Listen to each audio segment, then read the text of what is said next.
মানুষের ঐক্য, সমাজের মানুষের ঐক্য, কিন্তু আমরা যেভাবে কাজ করতে অভ্যস্ত সেই কাজের ধারা যদি আমরা পরিবর্তন করতে না পারি, আজকের মতো সময় উপযোগী করতে না পারি, তাহলে ওগুলো কথার কথা থেকে যাবে। সেই জন্য আমি কিছু বিষয় আপনাদের দৃষ্টি আকর্ষণ করবো, কারণ এ নিয়ে অনেক চর্চা হয়েছে, হচ্ছে এবং কাজেও কিছু তার প্রয়োগ ঘটছে।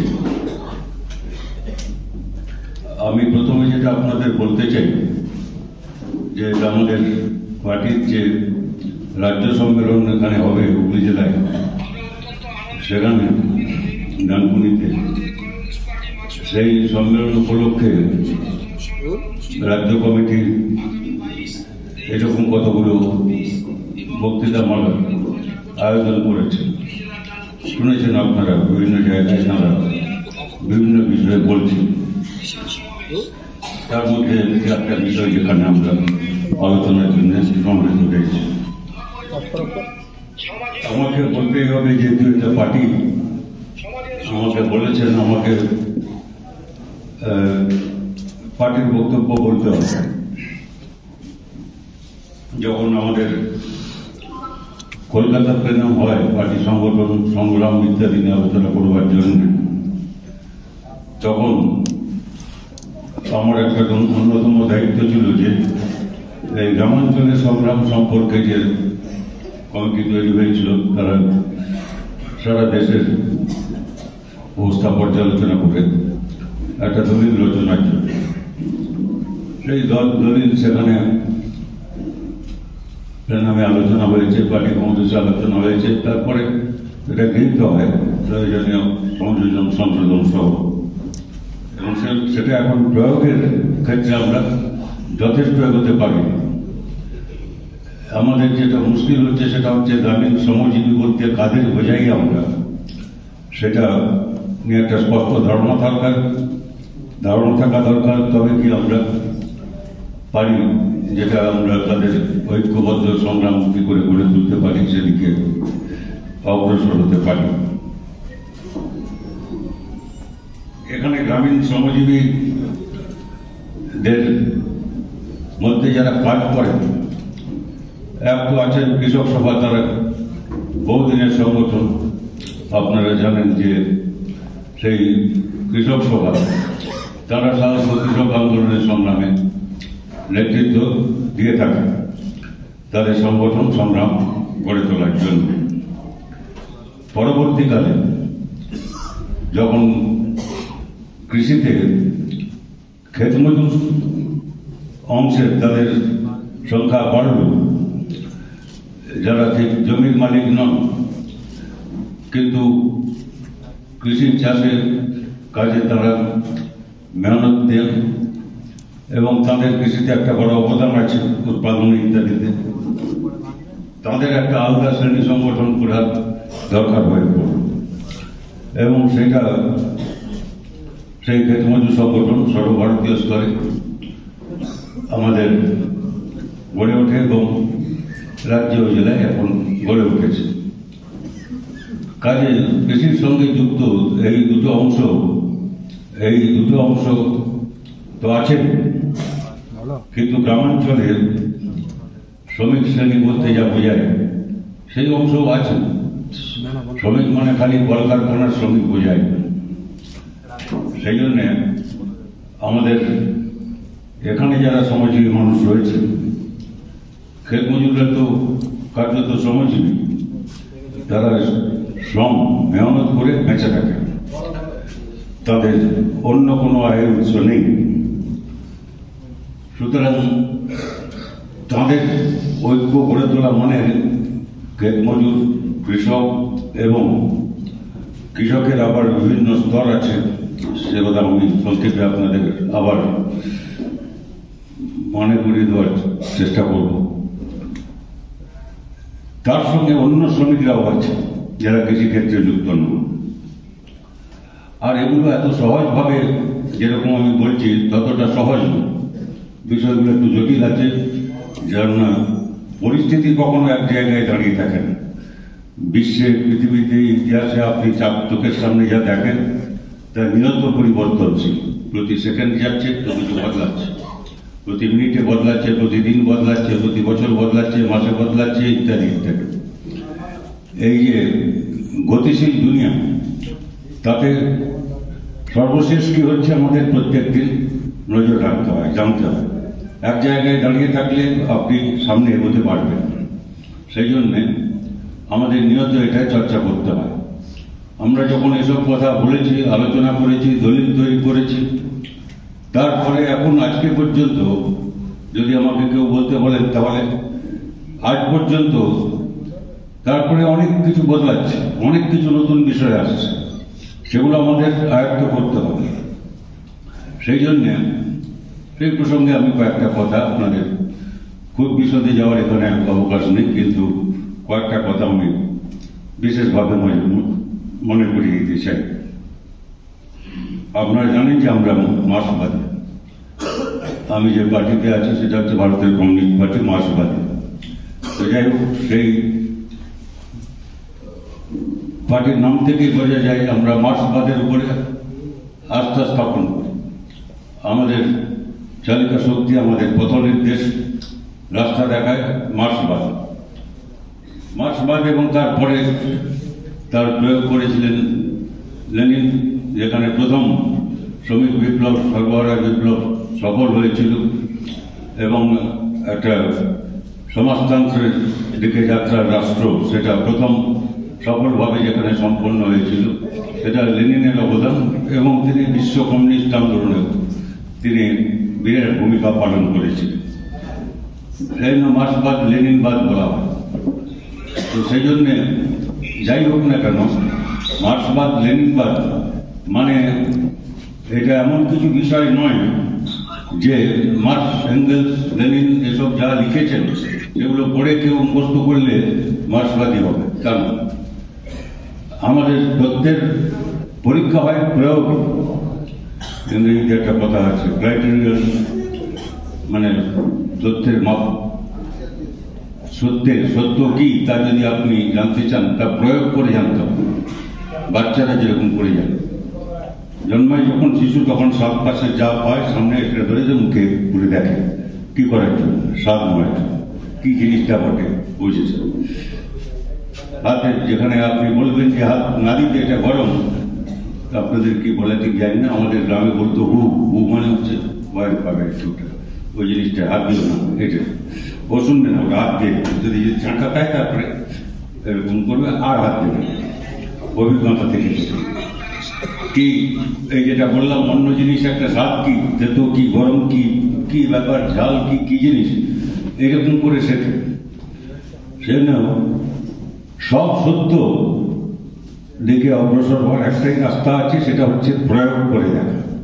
প্রয়োগ ছাড়া সত্যের পরীক্ষা হয় না। সেইটাকে খুব সহজ ভাষায় বলেছিলেন, practice is the criterion of truth, মানে প্রয়োগ করে দেখতে হবে কোনটা। সেই প্রয়োগের অভিজ্ঞতায় এরা মার্কস, এঙ্গেলস, লেনিন অনেকদিন আগে আমাদের ছেড়ে গেছে। তার জন্য তো প্রয়োগ থেমে থাকবে না, সারা পৃথিবী জুড়ে নানা অভিজ্ঞতা আসছে। বিজ্ঞান এক জায়গায় দাঁড়িয়ে নেই, কোনো বিজ্ঞান এক জায়গায় দাঁড়িয়ে নেই। আজকের বিজ্ঞান যেখানে গিয়ে পৌঁছেছে সেটা খুবই বিস্ময়কর ব্যাপার, সে আগে ভাবা খুব মুশকিল ছিল। এবং সেই জায়গায় অনেক নতুন নতুন জিনিস আবিষ্কার হচ্ছে, সেটা যেগুলো আমরা আগে কল্পনা করতে পারতাম না। সুতরাং এই নয় যে কেউ মার্ক্সবাদ পুঁথির মতো পড়ল আর সেটা মুখস্থ করে ফেললে সে তা প্রয়োগ করতে পারবে। তাকে জানতে হবে যে এখন পর্যন্ত কি কি আরো বিকাশ হচ্ছে, নতুন কি কি আসছে। এক জায়গায় দাঁড়িয়ে নেই, সমাজ এক জায়গায় দাঁড়িয়ে নেই। আপনি যে গ্রামে জন্মেছেন, কি যেখানে বসবাস করেন, কাজ করেন, থাকেন, সেটা এক জায়গায় দাঁড়িয়ে নেই। কোথাও কোনো কিছু এক জায়গায় দাঁড়িয়ে নেই, অনেক কিছু বদলাচ্ছে। সেই বদলানো কেন, কি ব্যাপার, সেগুলো জানতে হয়। তা না হলে পিছিয়ে পড়তে হয়, নাহলে আপনি এগোতে পারবেন। সেটা আয়ত্ত করতে হয়, প্রয়োগ করতে হয় মাঠে, কাজে, দৈনন্দিন কাজে আমাদের। সেই জন্যে এটা বোঝা দরকার যে গ্রামের এই শ্রমজীবীদের ঐক্য বলতে যে কাদের কাদের আমরা বলতে চাচ্ছি। প্রথমত একটা সাধারণ ধারণা আছে যে শ্রমিক মানে যারা কলে কারখানায় কাজ করে, আপনারা জানেন বলে যে এটা ঠিক না। কলে কারখানায় কাজ করেন ঠিকই, অফিসেও কাজ করেন, অন্য ইন্স্যুরেন্স কি ব্যাংক, তারা এক করতে শ্রমিকই। তো কাজে সেখানে কাজ, তার বাইরে আরো অনেক অনেক শ্রমিকদের বড় সংখ্যা যেটা, সেটা তার বাইরে অনেক বেশি। যদি আমাদের রাজ্যের কথা বলেন কি দেশের কথাও বলেন, তাহলে খুব বড় জোর যারা 6 থেকে 7% 6 থেকে 7% শতকরা হয়, 100 জনের মধ্যে 6-7 জন তারা হচ্ছে যারা নিয়মিত শ্রমিক, ইস্পাত কারখানায় কাজ করছেন। তো সেখানে ইস্পাত উৎপাদন হয়, সেখানে যে কাজ করছেন যে শ্রমিকরা, তারা অনেকেই তারা কি বলে তাদের মাস মাইনে আছে, এবং তেমন কিছু না হলে সারা জীবন যতদিন পর্যন্ত অবসর না নিচ্ছেন ততদিন কাজ করবেন। এদের স্থায়ী শ্রমিক বলা হয়, এটা কোনো সন্দেহ নেই। আর সেইটাকে অনেকে বাংলায় বলবার সময় একটা কথা ঠিকই বলেন, কিন্তু তার যে দুটো অর্থ হয় সেটা বুঝতে চান। অনেকে বলেন যে এটা সংগঠিত শ্রমিক। সংগঠিত ঠিক, সংগঠিত বলা হয় যখন, সেটা ঠিক বলা হয় যে কারণ, কিন্তু সংগঠিত কথার দুটো মানে আছে। একটা হচ্ছে ওটা কারখানার ব্যবস্থায় সংগঠিত, ওর কাজটা এরকম যে সংগঠিত শ্রমিক ছাড়া আজ একজন কালকে একজন করতে পারবে তা না। ইস্পাত কারখানার কাজ একটা বিশেষ ধরনের কাজ, সেটা বিশেষভাবে প্রশিক্ষণ লাগে। অন্য যে কোনো কারখানা, কল কারখানা, সেটা বিশেষভাবে প্রশিক্ষণ লাগে। এমন না যে কোনো লোক এসে সে কাজ করতে পারে, সেই জন্য তাদের সংগঠিত শ্রমিক বলা হয়। সেই শিল্প যা দরকার সেরকম জন্য শ্রমিক লাগে, শ্রমজীবী মানুষ লাগে। আচ্ছা, কিন্তু বেশিরভাগ শ্রম যারা করেন, মেহনত করেন, এই তার উপরে বেঁচে থাকেন, সেই তাদের সংখ্যা হচ্ছে বাকি 93% হচ্ছেন তারা অসংগঠিত। এরা অসংগঠিত মানে এরা কোন শিল্পে কি কাজ করছেন তার কোনো ব্যাপার নেই। আজ এখানে, কাল ওখানে, একই দিন এই কাজটা করে আবার ওইখানে, এখানে 3 ঘন্টা, ওখানে 4 ঘন্টা আরেকটা কাজ। টিকে থাকতে হবে তো কি করবে? তো কাজে তাদের অসংগঠিত ক্ষেত্র বলা হয়। কিন্তু আরেক দিক দিয়ে এই কথাটা মনে করা যায় যে শিল্পে যারা কাজ করছেন তাদের সংগঠিত করা, মানে সংগঠনে সংগঠিত করা, এটা সহজ। কারণ তারা এক জায়গায় একটা ফ্যাক্টরিতে কাজ করছেন, সেখানে সবাই একসঙ্গে মিলিত হচ্ছেন, সবাই সকালবেলা আসতে হবে কি ট্রিপে যখন আছে, মানে যাদের নাইট ট্রিপ আছে, মানে রাত্রে দিন এসব করতে হয়, তাদের তো ছুটি নেই। রেল কর্মী, তাদের কি ছুটি আছে? তাদের কি বলে দিনে রাত্রে সবসময় যেতে হবে, এবং কার নাইট ডিউটি আছে, কার সব দিনের বেলায় আছে, কার রাত্রিবেলায় আছে, ইত্যাদি ইত্যাদি। সেই জন্যে ওই সংগঠিত, আর এইটা মানে সংগঠনে সংগঠিত, সেটার সংখ্যা খুব কম। এই ক্ষেত্রে যে শিল্পীরা কাজ, মানে যারা কর্মীরা যারা কাজ করছেন, তারা সংগঠিত কোথায়? আপনি বলবেন যে আপনাদের মধ্যে যারা ট্রেড ইউনিয়ন ইত্যাদি করেন এই এলাকায় কমই হবে, কিন্তু নিশ্চিতভাবে এই এলাকায় আছে যে এই শিল্পী, এই যারা শ্রমিকরা যারা শিল্প কলকারখানায় কাজ করেন না, কিন্তু অন্য কোনো মেহনতি কাজ করছেন, সেই তার উপরে বেঁচে আছেন, সেই তাদের যে সংগঠন, সেই সংগঠন আমাদের খুব দুর্বল।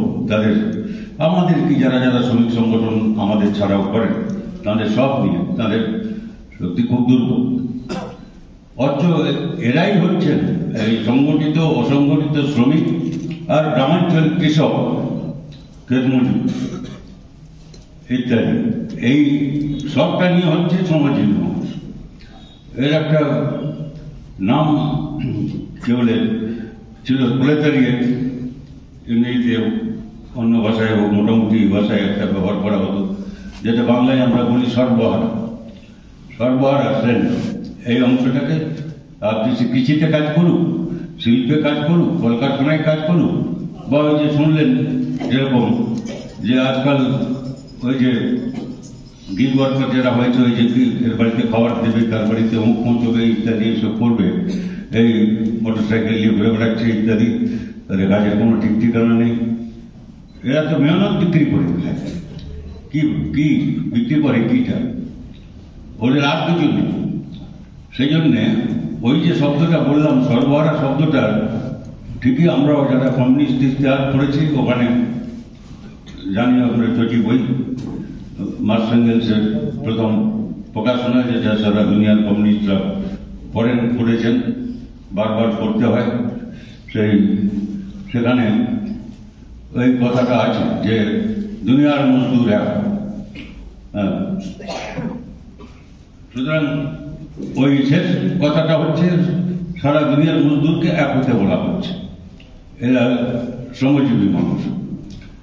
এখন এই শ্রমজীবী প্রলেতারিয়েট যাই বলেন, সর্বহারা, এসব কথাটার একটা সংজ্ঞা আছে, সেই সংজ্ঞাটা বদলায়।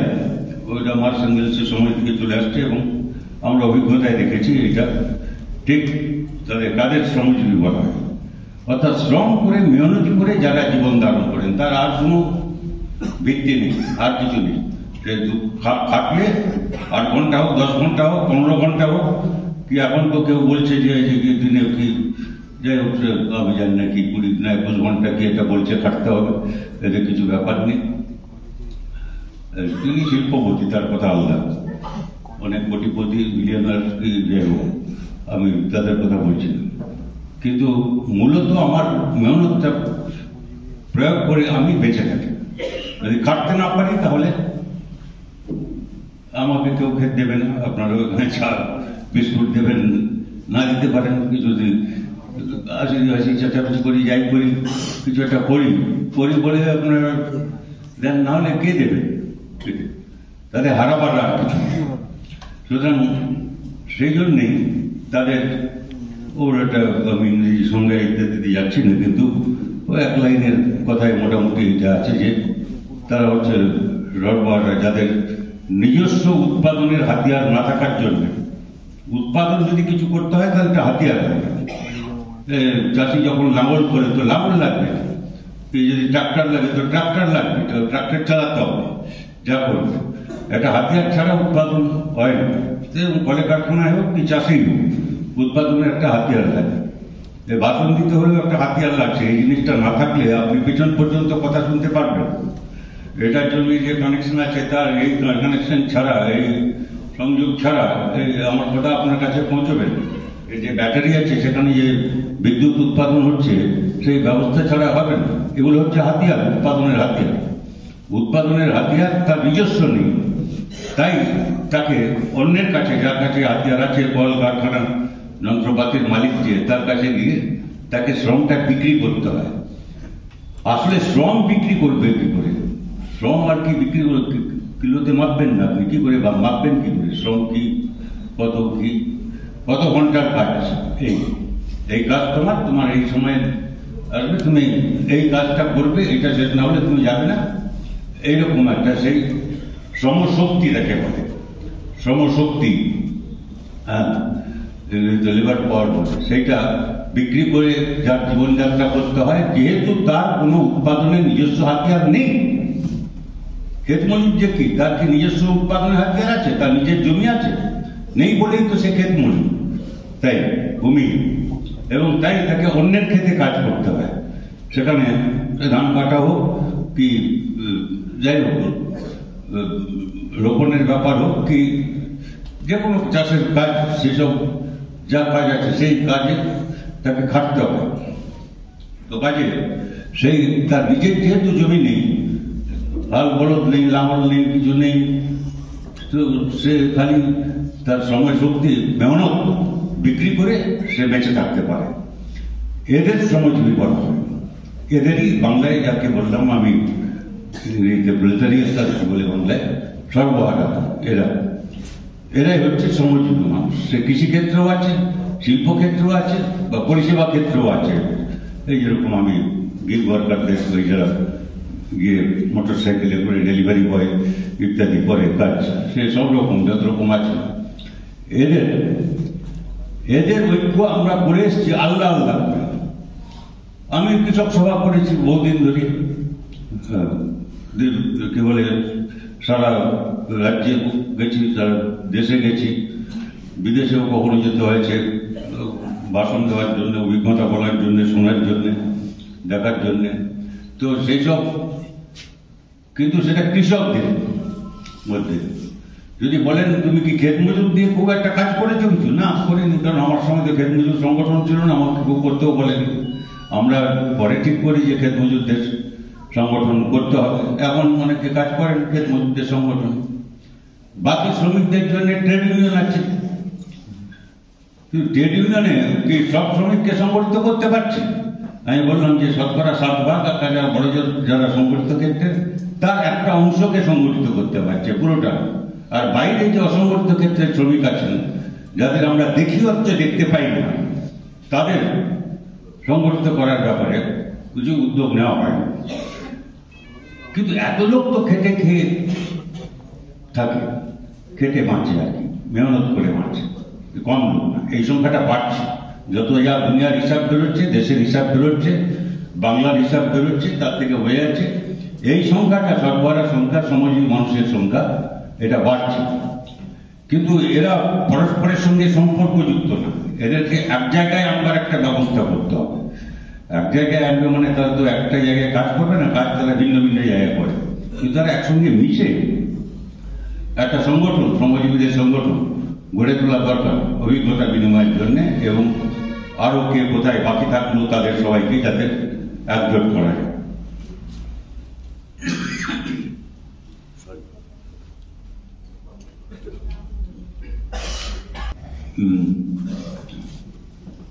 কেমন বুঝতে অসুবিধা হচ্ছে কিছু? মনে হচ্ছে অসুবিধা নাকি? খুব জোরে বলছেন, বুঝতে পারছি। যাই হোক, ঠিক আছে। আমি বলছি যে এখন সেটা কিভাবে সম্ভব সেটা নিয়ে কিছু কথা দরকার। কেন এবার সম্ভব, কি করতে হবে তাদের ইত্যাদি। কৃষকটা বললে আপনারা সহজে হয়তো বুঝবেন, কারণ আপনাদের অভিজ্ঞতার সঙ্গে মেলে। ক্ষেত মজুর বললেও আপনারা বুঝবেন। বাকি অন্য শ্রমিকদের কথা যে বলছি আমি, তাদের বুঝবেন আপনারা ঠিকই, কিন্তু সবগুলো শিল্প শ্রমিকদের কথাটা সবটা হয়তো আপনাদের অভিজ্ঞতায় না থাকতে পারে, সেটা ঠিকই আছে। আচ্ছা, কৃষিতে কত রকমের কৃষক আছে? কেমন বুঝতে অসুবিধা হচ্ছে কিছু? মনে হচ্ছে অসুবিধা নাকি? খুব জোরে বলছেন, বুঝতে পারছি। যাই হোক, ঠিক আছে। আমি বলছি যে এখন সেটা কিভাবে সম্ভব সেটা নিয়ে কিছু কথা দরকার। কেন এবার সম্ভব, কি করতে হবে তাদের ইত্যাদি। কৃষকটা বললে আপনারা সহজে হয়তো বুঝবেন, কারণ আপনাদের অভিজ্ঞতার সঙ্গে মেলে। ক্ষেত মজুর বললেও আপনারা বুঝবেন। বাকি অন্য শ্রমিকদের কথা যে বলছি আমি, তাদের বুঝবেন আপনারা ঠিকই, কিন্তু সবগুলো শিল্প শ্রমিকদের কথাটা সবটা হয়তো আপনাদের অভিজ্ঞতায় না থাকতে পারে, সেটা ঠিকই আছে। আচ্ছা, কৃষিতে কত রকমের কৃষক আছে? কৃষির সঙ্গে যুক্ত তাদের শ্রেণীভাগ কি, তারা কোন কোন শ্রেণীকে নিয়ে? এক যে ছিল জমির মালিক, আগে ছিল জমিদার, এখন ওই বিশুদ্ধ জমিদারদের আপনি এখন দেখতে পারবেন।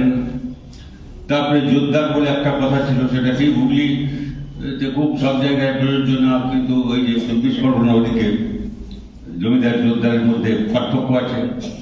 সে আমি শেষ হয়ে গিয়ে এখন আমি আপনাদের মাথা গোলমাল করতে চাই না।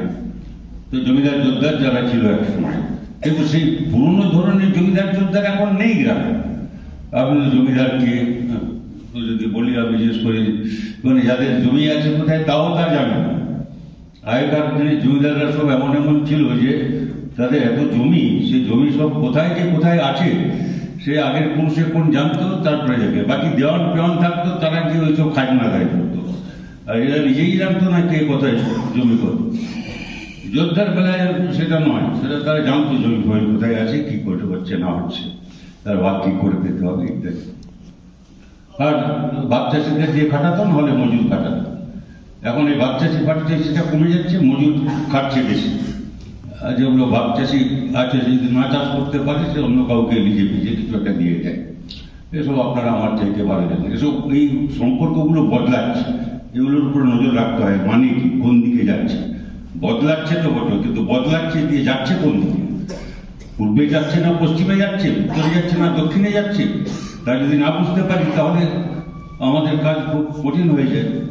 সেই জন্যে এই যে আপনি গ্রামাঞ্চলে, আমি বললাম পূর্ণ জমিদার যোদ্ধার নেই ঠিকই, কিন্তু তাহলে কি গ্রামের ধনী নেই? আছে, আছে, ধনী কৃষক আছে, কিন্তু আমি বলছি সেই ধনী নয়। ধনী কৃষক মানে তারা যারা নিজেরা জমিতে খুব একটা কিছু পরিশ্রম করে, কি বলে, আলের পাশে দাঁড়িয়ে বলে এটা করতে হতো, ওটাও করতো, একটু নেমে গিয়ে হয়তো সব বলে দা ধরে ধান কাটতেও পারে। যে এখন তো ধান কাটা, কি বলে, জমি রোয়া, এগুলো সব যন্ত্রের উপরে নির্ভরশীল হয়ে যাচ্ছে ক্রমশ। কৃষিতে যন্ত্র ইত্যাদি ব্যবহার সেটা বাড়ছে, ফলে মজুরি মেহনত করবার জায়গাও কমে যাচ্ছে। কিন্তু যাই হোক, তাদের ধনী কৃষক বলা হতো, চাষিদের মধ্যে যারা ধনী, জমিদার যোদ্ধারদের কথা বলছি না আমি, তাদের বাদ দিলে তারপরে যেটা ছিল ধনী কৃষক, তারপরে একটা ছিল মাঝারি কৃষক আর একটা গরিব কৃষক, এই তিন ভাগে ভাগ করা হতো। ধনী যেরকম বললাম, গরিব কৃষক মানে কি, তার কিছু জমি আছে, সে জমিতে সে নিজে চাষ করে, মজুরি সাধারণত খাটায় না, বদলা খাটাতে পারে। আচ্ছা, আমি তোর জমিতে করলাম, তুই আমার জমিতে একটু কাজটা করে দে, এরকম বদল করতে পারে, কিছুদিন কাজের মানে ভাগাভাগি করতে পারে। কিন্তু সে নিজের জমিতে চাষ করে তাতে যা ফসল হয় তা দিয়ে তার সংসার চলে না। সেই জন্য গরিব কৃষককে অন্যের জমিতে খাটতে হয়, মজুর হিসাবে খাটতে হয়। গরিব কৃষক মানে আশা করি আপনাদের ধনী কৃষককে খাটতে হয় না, পুরোটা মজুর খাটিয়ে হয়। আর গরিব কৃষককে খাটতে হবেই, বেঁচে থাকতে হলে খাটতে হবেই, কারণ নিজের জমিতে চাষ করে তার বছরের খাওয়ার অন্ন জোটে। মাঝারি কৃষক যারা, মধ্য কৃষক, তারাও জমি আছে, জমিতে চাষ করে, এবং কিন্তু চাষ করে নিজেরাও খাটে, কিন্তু যতটা নিজেরা খাটায় তা দিয়ে তার জমি সবটা চাষ হয় না, সেজন্য বাইরে থেকে মজুর আনতে হয়, মজুরকে খাটাতে হয়। অর্থাৎ নিজে যতটা খাটে তার চেয়ে বেশিটা মজুর দিয়ে খাটে। গরিব চাষি ঠিক উল্টো। গরিব চাষি হচ্ছে যে কি বলে, যার জমিতে খাটে কিন্তু তাতে কুলোয় না বলে অন্যের জমিতে খাটে। আর মাঝারি কৃষক হচ্ছে তাতে কুলিয়ে যায়, মোটামুটি টান টান করে বছরটা হয়তো চলে যায়। তেমন খারাপ বন্যা হলেও বিপদে পড়ে। এখানে যেরকম হয় সেরকম, গত বছর আপনাদের যেরকম হয়েছে সেরকম ডিবিসি জল ছাড়লে কি হয় ইত্যাদি এসব জানেন আপনারা। তো কাজে সেই সব হলে মধ্য কৃষকের খুব অসুবিধা। কিন্তু তারা ওই খাটায়, কি বলে, বেশি লোককে, কিন্তু নিজেও কিছুটা খাটে, এটা কম। কাজে কৃষকের মধ্যে স্তর ভাগ আছে। আর ক্ষেত মজুর তো আমি বললাম, যার কিছু নেই বলে সে সবটাই মেহনতের উপরে নির্ভর করে। এখন কথা হচ্ছে কি, যে কৃষি তো এইটা, আপনি বলবেন যে শ্রমিক তাহলে করতে গেল, ক্ষেত মজুর তো শ্রমিক, কৃষি থেকে কাজ করছে ঠিকই, যে ট্রাক্টর চালাচ্ছে সেও শ্রমিক, আর যে ধান কাটবে এরকম করে সেও শ্রমিক, কোনো সন্দেহ নেই তার। যে কি বলে, কৃষিতে শ্রমিক আর শিল্পের শ্রমিক, এর ফারাকটা ক্রমশ ঘুচে যাচ্ছে, কমে যাচ্ছে, যখন যেরকম কৃষিতে বেশি যন্ত্রপাতি আমদানি হচ্ছে। সুতরাং তার ফলে এই হাতে মেহনতের কাজটা অনেকটা কম হচ্ছে, যন্ত্রপাতি ইত্যাদি ব্যবহার করতে হচ্ছে। সুতরাং শ্রমিক আর কৃষকের মধ্যে এই যে একটা ভাগ করা, এই ভাগটা ঠিক সেই অর্থে আমরা যে অর্থে বিচার করি। আমরা যে বলছি যে এদের ঐক্যবদ্ধ করতে হবে, শ্রমজীবীদের সংগঠন কেন একজোট করতে হবে, তার কারণ হচ্ছে যে কৃষি, এটা আমার কৃষক প্রভাব বলে, তুমি ক্ষেত মজুর যেতে অমুকের কাছে যাও, তোমার সমস্যা হয়েছে, আচ্ছা অমুকের কাছে যাও, ভারী মুশকিল। আর শ্রমিক বলে তুমি আমি তো জানি না বাবা, আমি খালি কৃষি জানি, আর শ্রমিক বলে তোমার আমি কিছু এইটা, এই যেসব দেওয়ালগুলো তোলা হয়েছে না, এখানে দেওয়ালগুলো নামাতে হবে যাতে এরা এক হতে পারে, পরস্পরকে বুঝে নিতে পারে, আর এক বলে যে শক্তি হয় সেই শক্তিটা আয়ত্ত করতে পারে। সে এক হওয়ার জন্য শ্রমজীবী মানুষের ঐক্য চাই। আর যে অর্থে আমি বললাম যে সর্বহারার যে সংজ্ঞা, শ্রমিকের সংজ্ঞা, সেটা যে তার নিজের কোনো নেই বলেই তাকে শ্রম শক্তি বিক্রি করে তাকে বেঁচে থাকতে হয়, সেই অর্থে এরা সবাই শ্রমিক। গ্রামের ক্ষেত মজুর শ্রমিক, কৃষকের গরিব কৃষক তার খানিকটা শ্রমিক চরিত্র, কারণ তার নিজের জমিতে খাটে। নিজের জমিতে খাটলে কি তার দাম নেই নাকি? আপনি মনে হতে পারে এই বুর্জোয়া অর্থনীতিবিদরা যেরকম বোঝাতে চায় অনেক সময় ভুলভাবে, এগুলো মার্কস পরিষ্কার করেছিলেন, তার বড় অবদান হচ্ছে এটাই, পুঁজির উৎস থেকে আসে।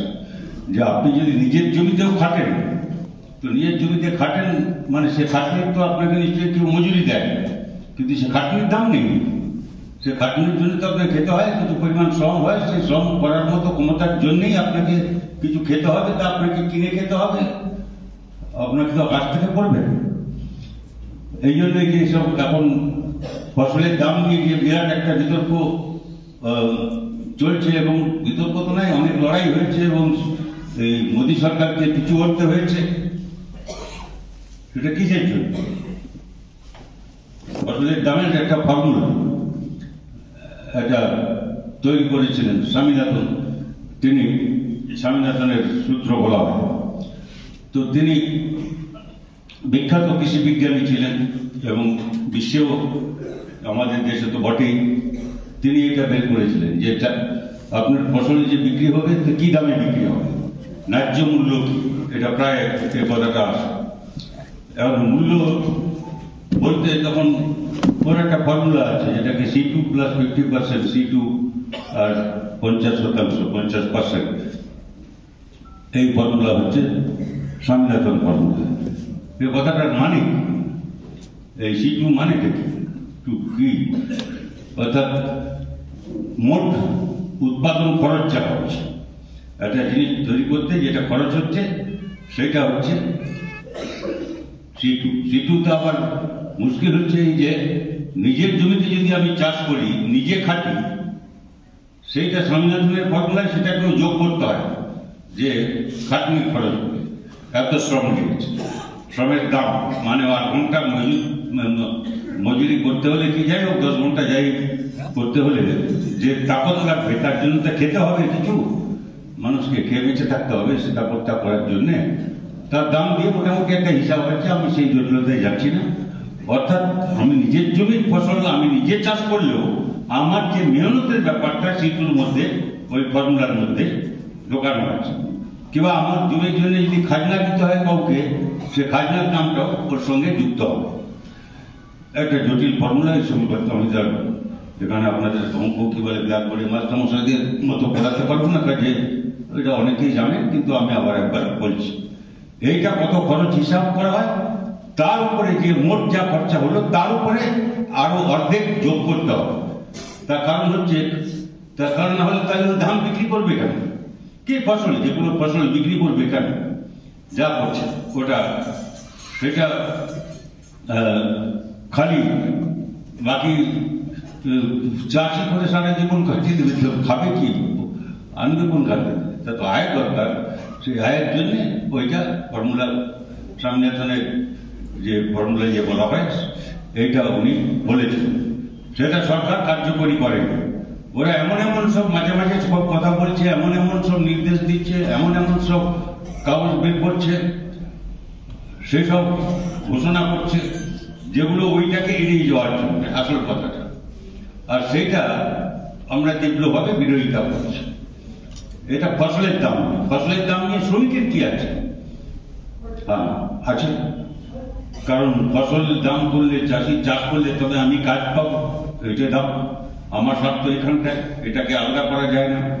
সেই জন্যে এই স্বার্থগুলো পরস্পর থেকে আলাদা। ট্রাক্টর যদি একটা কেউ চাষি ব্যবহার করে, সে ট্রাক্টর তো কোনো কারখানায় তৈরি হচ্ছে ইত্যাদি। এই যে আপনার আলো জ্বলছে, বিদ্যুৎ ইত্যাদি, এসব যাই হোক, এটা কোথাও উৎপাদিত হচ্ছে, তাই আপনি পাচ্ছেন। সেই জন্যে এই যে আমি বললাম যে একটা মানে ফসলের দাম নিয়ে কি আরো 5 বিষয় যেসব নিয়ে সেই দিল্লি অবরোধ হয়েছিল, আপনারা জানেন যে শেষ পর্যন্ত মোদীকে বাধ্য হতে হয়েছিল এগুলোকে কি বলে প্রত্যাহার করতে। কিন্তু উনি ওই দাবিটা তারপরে যেটা করতে হবে, প্রত্যাহার তো উনি যেটা বেআইনি করেছিলেন, যেটা সেটাকে বাতিল করা হলো, বাতিল করা হলো না, ফিরিয়ে নিলেন প্রয়োগ হবে না। কিন্তু তারপরে উনি বলছেন আরো সব অন্য কায়দায় পিছন দিক দিয়ে এদের উপরে নানা রকম ভাবে বাড়ছে, এই চাপ বাড়ছে, বোঝা বাড়ছে, এবং কোন ক্ষেত্রেই বাকি নেই। কৃষিতে আপনারা চাইতে কে আমার চাইতে আপনারা বেশি জানবেন কৃষিতে কিরকম সংকট তৈরি হচ্ছে। এক তো ফসলের দাম পাচ্ছেন না, যে ধান হোক, পান হোক, পাট হোক, যাই হোক, তারা যেটা খরচা করছেন তারপরে তার মেহনত যদি আমি বললাম এই অর্ধেক তার সঙ্গে যোগ করা হয়, সেটা তাহলে যেটা হয় সেটা পাচ্ছেন না তারা। এই আপনার এখানে এমনকি যা এই যে আলু চাষ, ফল চাষ, এসব আমি শুনবার বুঝবার চেষ্টা করি, আমি যা শুনেছি, যা বুঝেছি তার থেকে এই যে দামে কি বলে খরচা যা হয়েছে এই আলু চাষে, আলু হোক আর ধান হোক, আমি এখানকার কথা বলছি, মূলত ফসল আপনাদের এখানকার যা, এছাড়া অনেক রকম জিনিস এখানে করছে, মাছই হোক, যদি আপনি যা খরচা করলেন, যা মেহনত করলেন, যদি না উঠলো তাহলে আপনার পরে কি লোকসান যদি গেল, আপনি যা খরচা করেছিলেন সে খরচাই উঠলো না, তাহলে কৃষি থাকবে কি করে? কৃষি এখনো তারপরে তো এখন কেন চিরকালই তার উপরে নির্ভর করবে, মানুষের খাদ্য থেকে আরম্ভ করে আরো 5টা জিনিস তার উপরে নির্ভর করবে, সেই জন্য থাকতে হবে। এটা ভালো বাজেটে আমি দেখছি যে কৃষিতে আমাদের এখন উৎপাদনে, মোট দেশের উৎপাদনে কৃষির ভাগ এখন বেড়ে 16 ভাগ, 16 ভাগে পৌঁছেছে। আগে 14-15 ওই রকম তার নিচে ছিল, এটা বেড়েছে। কৃষকদের একটা অবদান আছে। কৃষিক্ষেত্রটা বড়, খালি আপনি ধান কি বলে আলু কি পান এই দিয়ে বুঝলে হবে। মৎস্য চাষ, কৃষি, আরো 5 রকম, আমি এটা একটা সব রকম মিলিয়ে যাকে প্রাথমিক ক্ষেত্র বলা হয় অর্থনীতি, এইটা। তো কাজে সেই যে স্বার্থে তারা লড়াই করবে, তারা যখন দামের জন্য লড়াই করবেন, ফসলের ন্যায্য দামের জন্য যখন লড়াই করবেন, কি ইলেকট্রিক বিল বাড়ছে, এই সারের ভর্তুকি ছাঁটাই করে দিয়েছে। আপনি এখানে চাষ করছে যারা আলু চাষি, এখন যদি বাইক থেকে, এটা যেরকম ডালের বেলায় হয়েছে, আমি বলতে পারি আপনাদের একটা উদাহরণ দেওয়ার জন্য, যে অরহর ডাল আর একটা ডাল, সেটা এখানে হয় না কিন্তু উত্তরে বেশি হয়, যাই হোক, এই ডাল বাইক থেকে আমদানি করছে সরকার। বাইক থেকে আমদানি করছে, তাদের দেশে যারা ডাল উৎপাদন করে, তাহলে যে চাষিরা তারা টিকবে কি করে? হচ্ছে যে বাইক থেকে আমদানি করছে, তার জন্য কোনো ট্যাক্স বসাচ্ছে তা না, এমনি ডালও আমদানি করছে, এবং সেটার জন্য কারো যে বাইরের কেউ বিক্রি করছে তাকে ট্যাক্স দিতে হবে আমার দেশে বিক্রি করার জন্য তা না, বিনা ট্যাক্সেই তারা অরহর ডালের কথা বলছি আমি। এটা বলে ডাল যারা উৎপাদন করে তারা করবে কেন? এবং আমাদের তাহলে বেশি বেশি বিদেশি ডালের উপরে নির্ভর করতে হবে। আমার ডাল আমি নিজের পায়ে দাঁড়িয়ে করতে পারবো না, আমার খাদ্য আমি নিজে করতে পারবো না, ইত্যাদি। এই যে বিদেশের উপরে বেশি নির্ভর এই ব্যবস্থায় চলে যাচ্ছে। এই বাজেটের কথা বলছি আমি, এবারের বাজেটের কথা বলছি, কদিন আগে হয়েছিল। আমি ওই বাজেটের বিশেষ ব্যাখ্যায় যাচ্ছি না, কিন্তু যে কেউ দেখেছে ভালো করে দেখলে দেখবেন যে এটা কৃষির উপরে ক্রমশ এই চাপ বাড়ছে, এবং সব ক্ষেত্রের উপরে বাড়ছে। কিন্তু আপনার চাপ আর শ্রমিকের যা চাপ সেটা তো আলাদা না। ক্ষেত মজুরের চাপ, জিনিসের দাম যেভাবে বাড়ছে, এবং এটা খুব ছোটখাটো ব্যাপার তো না, বাড়ছে মানে কিসের দাম বাড়ছে। আপনি যদি ভালো করে খোঁজ নিয়ে দেখেন তাহলে কি বুঝবেন এসব অর্থনীতিবিদের বের করছেন ঠিকই, কিন্তু অভিজ্ঞতাই বুঝতে পারবেন যে এটা ঠিকই যে আপনার কিছু দাম তত বাড়ে। আমার মনে হয় যে ডিম মাছ মাংসের দাম যা বেড়েছে সেটা তত বাড়ে, আর সেটা তো আমাদের খুব কম লোকই খায়, মানে এতদিন খাওয়ার মতো কত পয়সা নেই। কিন্তু যেটা না খেলে আমার চলে না, ডাল ভাত সবজি, এগুলোর দাম বেশি বেড়েছে। যারা অর্থনীতি সম্পর্কে বোঝে, বাজারের খবর রাখে, বরাবরই করে, খোঁজ রাখে, তারা তো জানেন, অভিজ্ঞতা দিয়ে আপনারা বুঝবেন যে এদের অর্থাৎ সাধারণ খেটে খাওয়া মানুষের যে জিনিস কিনতে হয় তার মূল্য বৃদ্ধিটা বেশি বেশি হচ্ছে, বেশি বাড়ছে। আর যেটা তারা কম কেনে সেটা হয়তো অত বাড়ছে, সেটার ক্ষমতা নেই, সেসবগুলো হয়তো অত বাড়ছে। এই যে কতগুলো হচ্ছে, এই আক্রমণগুলো ধারাগুলো সবগুলো বুঝতে হবে। একদিকে দাম বাড়ছে, কাজ কি আছে, কাজ গ্রামের কাজ, কৃষিক্ষেত্রে কাজ। হ্যাঁ, এই যে কৃষিক্ষেত্রে আমি বললাম যে এখন একটা বেশি লোক এখন একটু কাজে আসছে, বেশি লোক আসছে নিয়ে তার যদি ঘোড়ায় কেউ যায় তাহলে বুঝবেন আসছে মানে একটা অংশ পরিযায়ী শ্রমিক। শ্রমিকরা 3 রকম, স্থায়ী শ্রমিক মানে স্থায়ীভাবে আমি এখানে কারখানায় কাজ করি, কিছু একটা কাজ করি, আর অস্থায়ী মানে আমি এটা বললাম অসংগঠিত, 2 অর্থে অসংগঠিত। সংগঠিত কোনো শিল্প না, সেটা হোটেলে কাজ করে এবং সেটা ক্ষেত্র হিসাবে অসংগঠিত, আর সংগঠিত সংগঠনেও সংগঠিত তারা। আর তারপরে হচ্ছে পরিযায়ী, স্থায়ী অস্থায়ী পরিযায়ী, এই 3টা যদি অন্তত পক্ষে তো আমরা যে কেউ বুঝতে পারি। পরিযায়ী মানে এখানে কাজ নেই, তাকে অন্য জায়গায় যেতে হচ্ছে, কোথায় কোথায় যাচ্ছে। আর সেসব আমি তো ভাবতে খুব কষ্ট হয় যে অন্ধ্র উড়িষ্যা বর্ডারের সীমান্তে আমি শুনলাম যে এখানে আমাদের এখানে চাষিরা গেছে, বলে যে আপনাদের ওখানে চাষিরা যা মজুরি নেন সেটা কম, কিন্তু এই কাজটা খুব ভালো জানে। আমি জানি তো ভালো করে ঠিকই, তো বললে কিন্তু মজুরি কম। মজুরি কম মানে কি, এখানকার যা মজুরি তার চেয়ে নিশ্চয়ই যে করবে সে আমাদের কেউ নাকি এইসবের মেম্বার হবে, তাহলে হতে পারবে। কৃষক সভা কি আপনারা সেরকম করেন নাকি যে আমাদের পার্টির লোক তাহলে কৃষক সভার মেম্বার?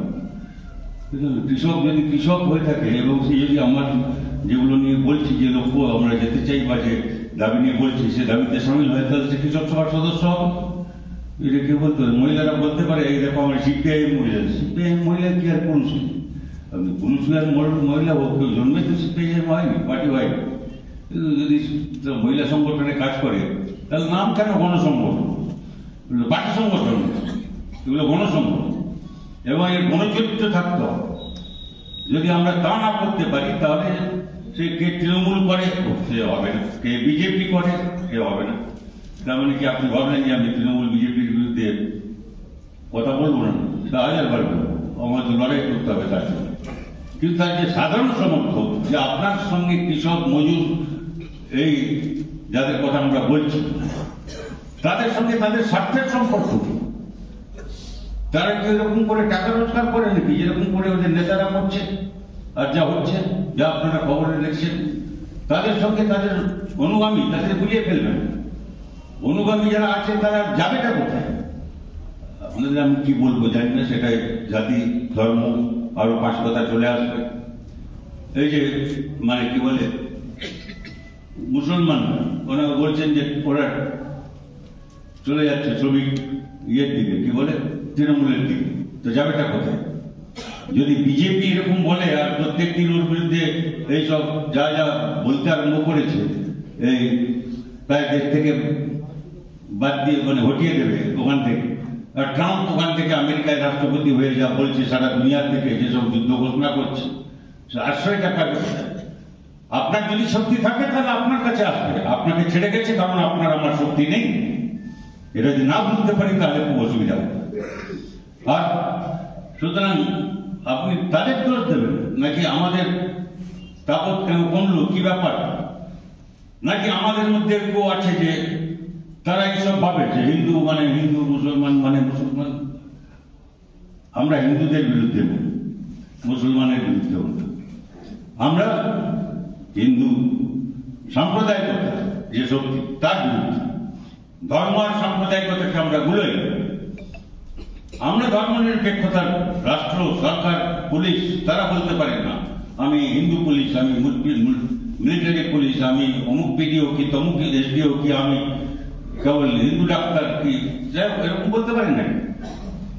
রাষ্ট্র তার যার কি বলে সরকার তার যে কাঠামো তাকে ধর্মনিরপেক্ষ হতে হবে। তাহলে আমাদের সংবিধানে লেখা আছে ধর্মনিরপেক্ষতা কি। আর ধর্ম সেটা যে যার ব্যাপার, যে যার মানে যে যা বিশ্বাস করে তাই। আমি তাকে বলতে পারি না তুমি এই ধর্ম করো কি, ওই ধর্ম করো কি, সেই ধর্ম ছাড়ো, আমি বলতে পারি না। ধর্ম আমাকে যদি আপনি বলেন তাহলে আমি বলতে পারি আমার নিজের, আমার সেই অর্থে কোনো ধর্ম। বামুন বাড়িতে জন্মেছিলাম, কিন্তু আমার মেয়েগুলো আছে তারা বামুন বাড়িতে বিয়ে করেনি, অন্য কোথাও করেছে, যাই মানে করেছে ভালো করেছে, তাতে কিছু অসুবিধা হচ্ছে না আমার। তাহলে যা পছন্দ হয়েছে তা করবে, আমার পছন্দ মতো বিয়ে করবে নাকি, হয়তো আপনাদের তো সেরকম মনে হয়, আমার তো মনে হয় না। তারপরে আমার বাবা যখন দেখলো যে আমার এটা নেই, কাঁধে ছোটবেলায় দিয়েছিল একটা, এটা উপবীত হইতে আর কি। তারপর আমি দেখলাম যে ওটা দিয়ে খুব একটা কাজ হয় না, পিঠ চুলকালে ওটা দিয়ে এরকম করে চুলকাতে পছন্দ হয় ভালো। আর খাতার সেলাই ফেলাই কখনো করতে হতো আমার, তখন সুতো না পেলে ওটা দিয়ে ভালো খাতা বাঁধাই করে। তো বলে তুই কেন ওটা ছাড়লি, বললাম না, আমি বললাম যে আমার কিন্তু মনে হচ্ছে না এটা দিয়ে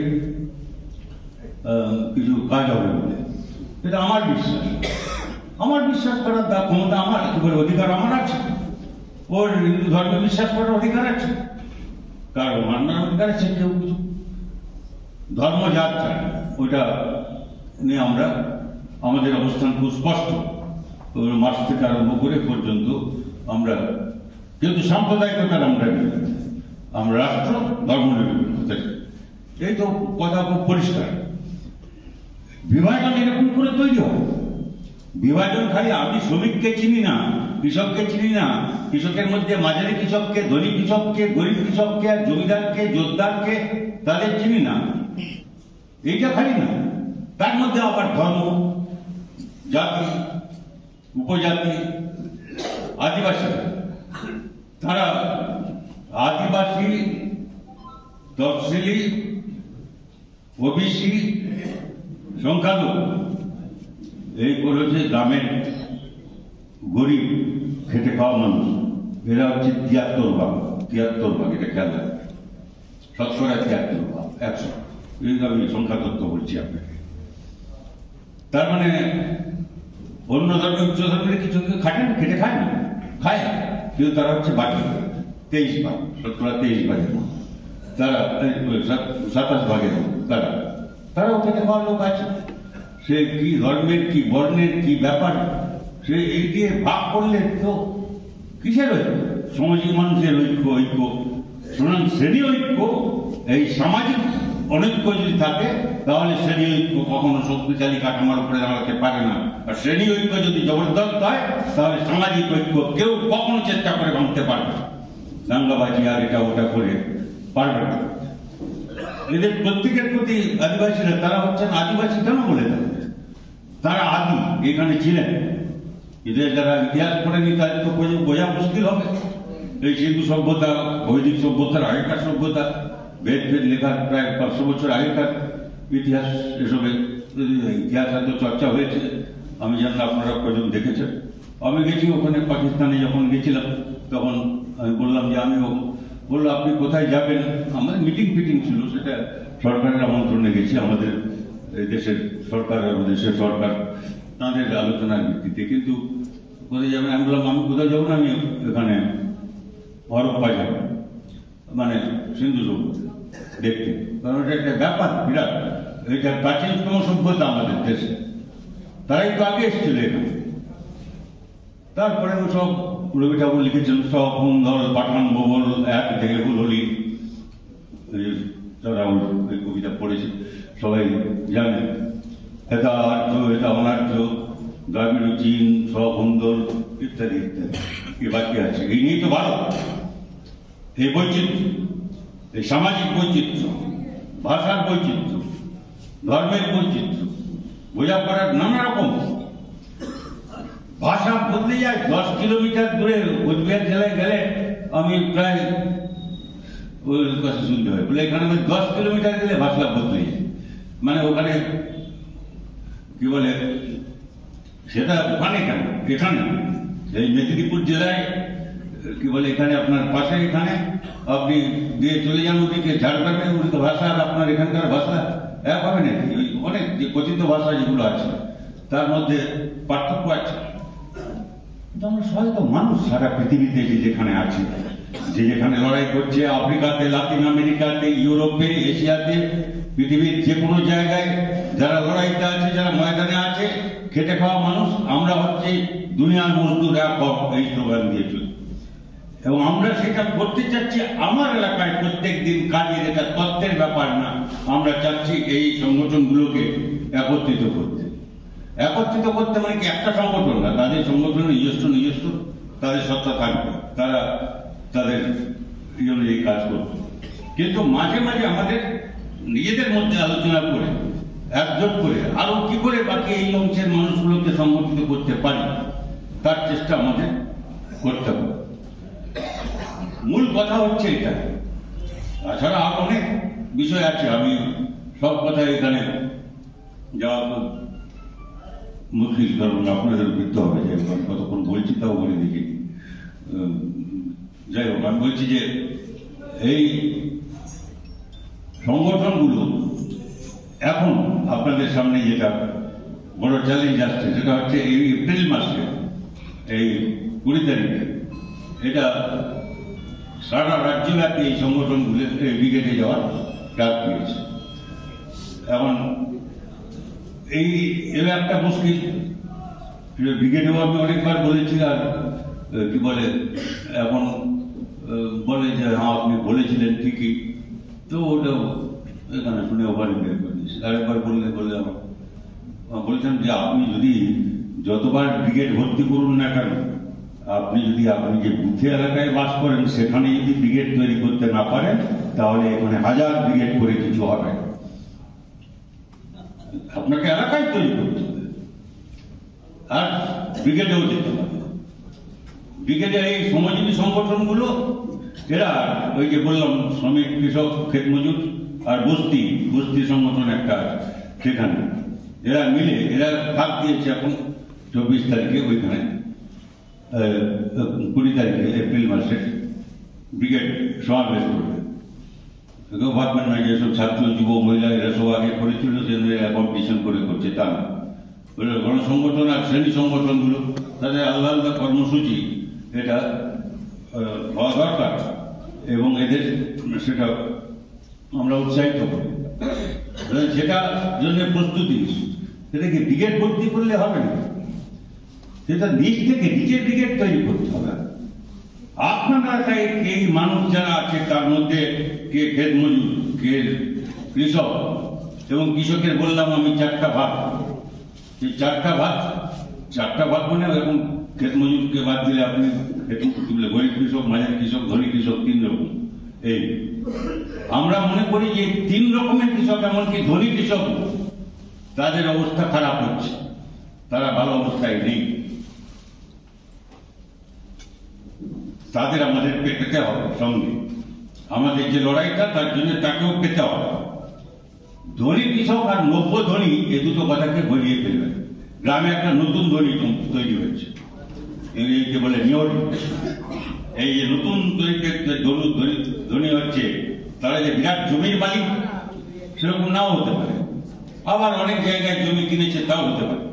যে কায়দায় হোক, এখানে গঞ্জে হয়তো এখানে একটা জমি আছে, আবার গ্রামেও ওখানে জমি আছে, বুঝলে এই জেলার বাইরে আর কোথাও একটা জমি কিনে থাকতে পারে, সেই পুঁজি তার আছে। আর এই পুঁজিকে আমরা বলি লুটেরা পুঁজি, ইংরেজিতে বলে ক্রনিক ক্যাপিটাল। লুটেরা পুঁজি, কারণ এর পুঁজি লুটের চরিত্র হচ্ছে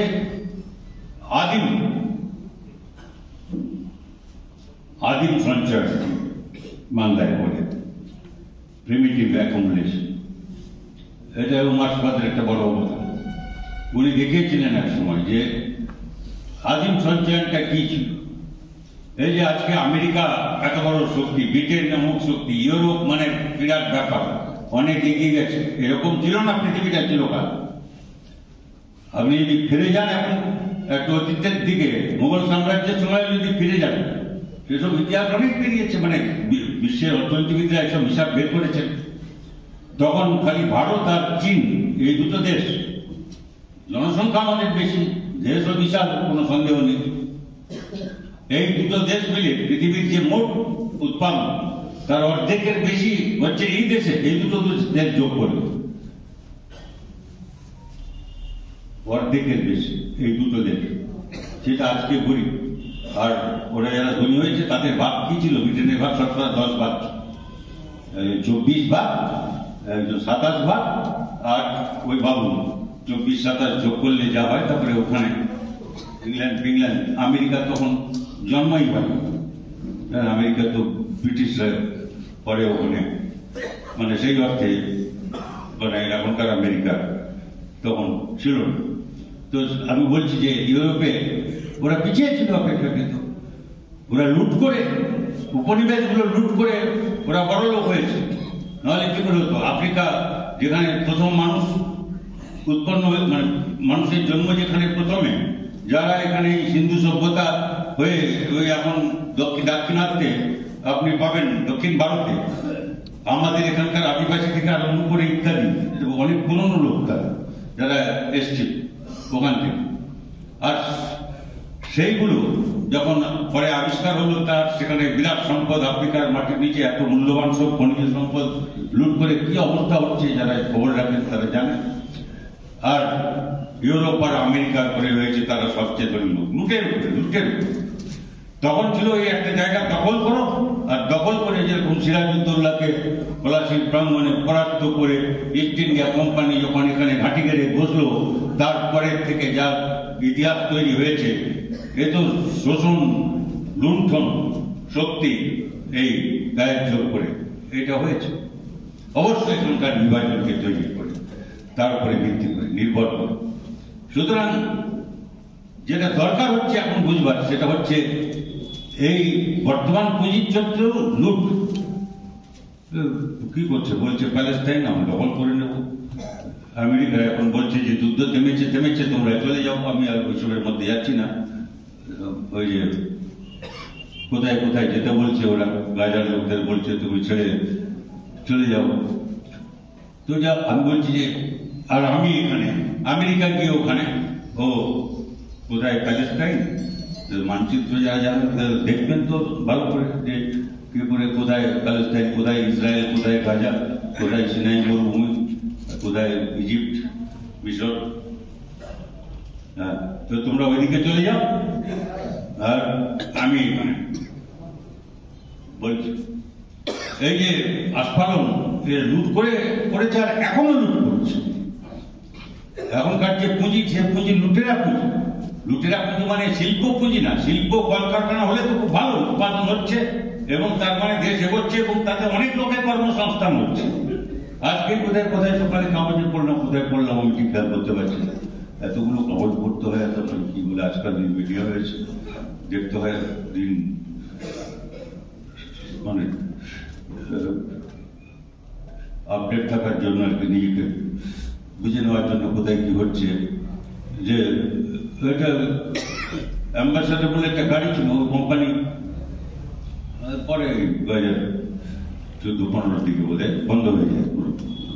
সেই অ্যাম্বাসাডার গাড়ি মানে আগে খুব বড় গাড়ি, আজকাল কটা অ্যাম্বাসাডার গাড়ি আপনি দেখবেন।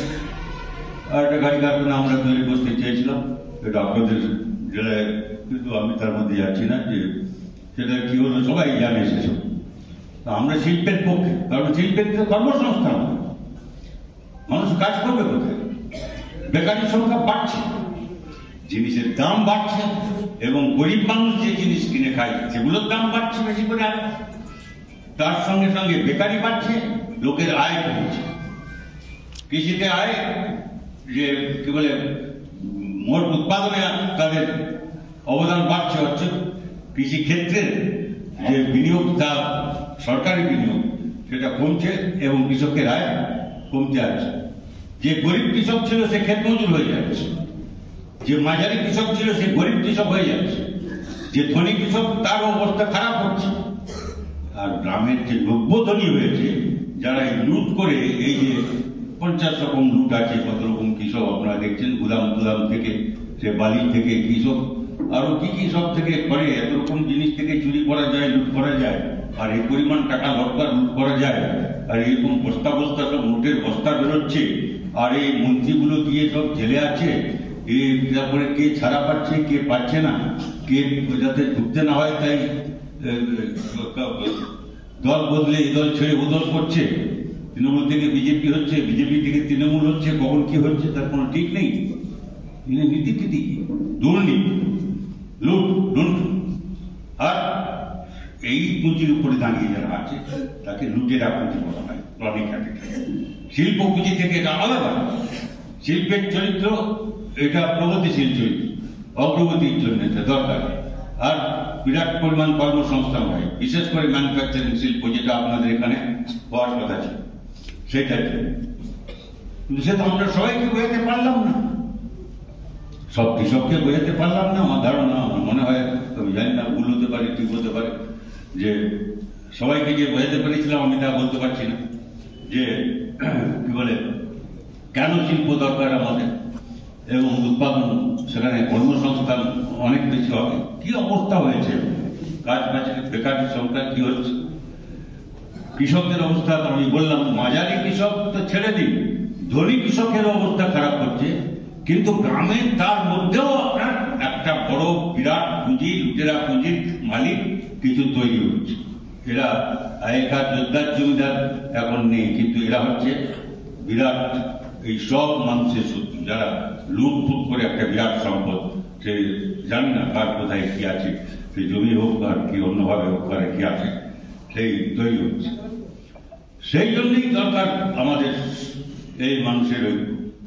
আর সেই দাবিগুলো আমাদের কি বলে মানুষের কাছে যেতে হবে, বুঝতে হবে আর বোঝাতে হবে। আমি দুটো কথা বললাম, বুঝতে হবে, বোঝাতে হবে। বোঝানোর আমি যেরকম আপনাকে বোঝাবার চেষ্টা করছি, এর চেয়ে অনেক বেশি গুরুত্বপূর্ণ হচ্ছে যদি আপনার কাছ থেকে বুঝতে পারতাম, যদি আপনারা এখানে খুলে এখানে চাটাইতে বসে এরকম কথা বলতে পারতাম, যে আচ্ছা আপনি কি ভাবছেন, আপনি কি ভাবছেন, কি বললো শুনতে পারতাম, তাহলে আমি বেশি শিখতাম। আমাদের সবাই সেটা ভাবে। আমরা অনেকে মনে করি যে আমরা খালি শিক্ষা দিতে এসেছি। শিক্ষা থেকে নিতে হয় অন্য মানুষের কাছে, যে শিক্ষা শিক্ষাবিধান কিচ্ছু নেই, কিছু লেখাপড়া শেখেন, তার কাছ থেকেও আপনাকে শিখতে হয়। শেখার পদ্ধতিটা আমি সেরকম বলছিলাম, যে শিখেছি ওই ও তো বহু জায়গায় আপনাদেরও বলে থাকবো কিনা জানি না, আপনার সময় খুব একটা আসে না এদিকে এখন তো, কিন্তু সেই ওই গল্প কবিতা, ওই যে বাবু মশাই এসে নৌকোর উপরে বসলেন, নদীর নৌকো পেরিয়ে যেতে হবে, তো নদীর নৌকোতে গিয়ে বসলেন, দিয়ে এবারে নৌকো মাঝি চালতে আরম্ভ করেছে। তারপরে বাবু মশাইয়ের ইচ্ছা হলো যে উনি তো অনেক পড়েছেন, কাণ্ড জ্ঞান অনেক, মানে জ্ঞান অনেক আর কি, কাণ্ড জ্ঞান আছে কিনা বলতে পারবো, কিন্তু জ্ঞান অনেক। তো জিজ্ঞেস করছেন, যেরকম ছাত্রদের জিজ্ঞেস করেন যে জানি সেটা কি কিরকম করে হয়, সূর্য ওঠে, চন্দ্র নামে ইত্যাদি, যাই হোক কিছু ছিল। বলে আমি জানি কিছু, তবে আমি তো বেশি করিনি, অত লেখাপড়া করিনি, কিছু কাছে এর বেশি জানি না, বিষয়তে কিছু জানি না, ও তো জীবন চারানা মাটি। তারপরে আরেকটা জিজ্ঞেস করলো, সেটা হচ্ছে সে বলছে এটা জানি, তো 8 আনা। আরো জিজ্ঞেস করলো, তারপরে বললো এটা জানি না। আচ্ছা সে বেশি লেখাপড়া করেনি, আর নৌকা হয়, নৌকাতে গিয়ে চড়েছে,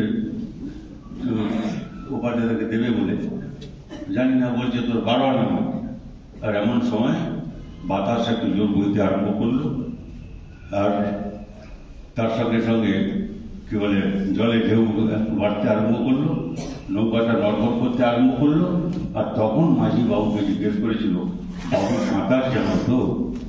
ও বলেছিল না করে সাঁতার তো জানি না, বললে আমার তো জীবন 12 আনা মাটি, তোমার তো 16 আনাই মাটি। এরকম শিক্ষা আপনার মাঝির কাছ থেকে জানি না, তার কাছ থেকে অসংখ্য জিনিস আমরা শিখি সাধারণ মানুষের কাছ থেকে। মানুষের যে বড় শিক্ষক আমাদের কাছে নেই। ও আগের মহাসাঙ্গেল লেন থেকে মা ওটা বিশেষ করে বলতেন যে কি বলে, মানুষ আমাদের সবচেয়ে বড় শিক্ষক। লেখাপড়া কম না জানতে পারে, কিন্তু আপনি তার কাছ থেকে আপনি অনেক কথা শিখবেন, অভিজ্ঞতা। সেটা বইতে লেখা নেই, আপনি বইতে লিখতে পারেন তারপরে, কিন্তু অভিজ্ঞতাটা আমার কাছ থেকে নিতে হয়। সেই জন্য এই শ্রমজীবী মানুষের মধ্যে আমাদের কাজ, বিভিন্ন অংশের মধ্যে কাজ, সেটাকে আমাদের বাড়াতে হবে। আমাদের পার্টি রাজ্য সম্মেলনকে সামনে রেখে এই যেসব আলোচনা সভা ইত্যাদি সেমিনার ইত্যাদি হচ্ছে, তার উদ্দেশ্য হচ্ছে এই বার্তাগুলো মানুষের মধ্যে নিয়ে যাওয়া এবং তাকে আরো নিচে নিয়ে যাওয়া, মানুষের একদম গ্রামে, পাড়ায়, বাড়িতে বাড়িতে, সেখানে প্রত্যেকটি পরিবারে তাদের কাছে পৌঁছানোর ব্যবস্থা করা এবং তাদের কাছ থেকে আবার শোনা। খালি পড়াশোনা বলে, পড়াশোনা না শুনে কেউ কিছু বিদ্যা অর্জন করে না। আপনারা সবাই খেয়াল করবেন, জানবেন, অভিজ্ঞতা দিয়ে একবার ভাববেন যে আমরা যা শিখেছি তা শুনে বেশি শিখেছি, পড়ে যা শিখেছি তার চেয়ে শুনে বেশি শিখেছি। সে স্কুলে হোক, বাড়িতে হোক, আর কলেজে হোক, আর বাইরের লেকচারে হোক, শুনে শুনে শিখেছি বেশি। পড়ে যে আমরা অনেক শিখেছি তার শুনে শিখেছি, কিন্তু পড়াশোনা কথাটা। সেই জন্য আমি বলছি এইটা কি বলে অনলাইন যাকে আমরা বলি, বিপ্লবের লক্ষ্যে একটা বিপ্লবী সংগঠন গড়ে তুলতে একটা গণলাইন দরকার, আমূল পরিবর্তনের জন্য তা দরকার, নতুন চেতনা দরকার, মানুষের ঐক্য দরকার। আর সেই মানুষকে সচেতনভাবে এই সংগ্রামে যুক্ত করার জন্য আমাদের এই বার্তা নিয়ে যেতে হবে মানুষের কাছে। এটা একটা নিছক আনুষ্ঠানিক ব্যাপার না, সম্মেলন, ভাষণ, বক্তৃতা ইত্যাদি, আর কিছু কাগজ প্রস্তাব ইত্যাদি পাঠ করা। এই দৈনন্দিন কাজে আমাদের কিভাবে আমরা সবাই একসঙ্গে মিলে কাজ করতে পারবো, সেই পথ আপনারা বড় পারবেন। আমার তো ভাষণে হবে না, কিন্তু আপনারা উদ্যোগ নিলে সে কাজ হবে এবং সে মানুষের সেই বিশাল ঐক্য গড়ে উঠবে। আর আজকের এই চ্যালেঞ্জ, যে চ্যালেঞ্জ তৃণমূল সরকার হোক আর বিজেপি সরকার, এই দুই, বিজেপি বড় সারা দুনিয়ার দখল নিতে চায়, দেশের দখল নিতে চায়, আর এ ট্রাম্প করছে সারা দুনিয়ার দখল চায়। আর এর যে কি বলে কালীঘাট বাংলায়, আর তারপরে মাঝে এখানে দিল্লিতে ওখানে একটু গিয়ে সেখানে একটু গিয়ে তার সঙ্গে যদি হাত পাত মিলে দুটো একটা কিছু পাওয়া যায় এই চেষ্টা করে। কিন্তু এরা সব এক লাইনের লোক, ওই প্রত্যেকে নিই, এই তিনটাই একটা লাইনের লোক।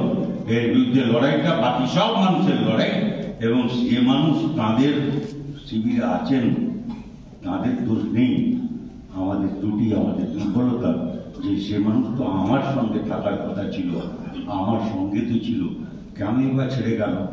হয়তো আস্থা নেই, হয়তো বিশ্বাস নেই, হয়তো সেটা কি বলে রাস্তা রাখতে পারছে না। আমার কি কিছু করতে হবে সে মানুষকে পাওয়ার জন্যে। আমরা বিশ্বাস করি আমরা তা পারি, আমরা তা পারব, সে মানুষকে পারব। মানুষ ইতিহাস তৈরি করে, মানুষ আরেকবার ইতিহাস তৈরি করবে, সেই আত্মবিশ্বাস নিয়ে তাদের কাছে যেতে হবে এবং আমরা পারব এই পরিবর্তন ঘটাতে, ভারসাম্যের পরিবর্তন ঘটাতে। অনেক বড় চ্যালেঞ্জ আমাদের সামনে তাকে মোকাবিলা করতে, এই আশা রেখে আমি আপনাদের, যে আপনারা শুনেছেন, ধৈর্য নিয়ে কথা বলো তার জন্য ধন্যবাদ জানাচ্ছি।